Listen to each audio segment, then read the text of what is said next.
तो आज आमर गाँव में खेला जाऊला फाइनाल मैच जोटा कि दामनजोड़ी वर्सेस मालकानगिरी। तो ये फुटबॉल कम आउ ठेला पेला बेसी होते तो भाई वीडियो लास्ट जाक देख आ बनी रुह फाइनाल के जितला देखा में।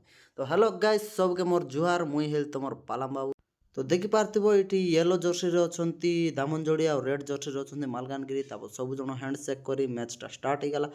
तो आज फाइनाल मैच बोली भाई लोक एतकी गहली कि भाई छिड़ा उड़वा से जगह नथिला।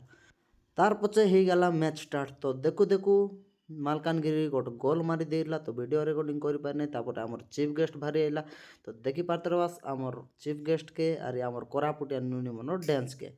तो कुटकुटा डांस कला पचे देख पारतरबास कप तो एमती है कि भाई जितले मिसा जितला पार लागसी। तार पचे आमे जाई तार प्लेयर मन संग हाथ मिसाई कर मैच हो गला। आर गोटे थोर स्टार्ट। तो वो मालकानगिरी एमती खेलला कि भाई लागी लागी 3टा गोल मार दिला। तो जवाब लोग दामनजोड़ी आपका गोटेगा गोल मारी पारला। फाइनल हुइसिल बाजी गला।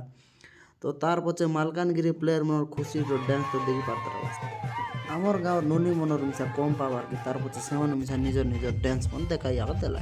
देखी पारता इति कड़े सुंदर नाचलाई आमर गाँव नुनी मन। तो आर गोटे ग्रुप रो डांस देखी पारता। तो एमती भल भल वीडियो देखबार लगी मोर गोटे फॉलो आर गोटे लाइक आर गोटे कमेंट कर दिस।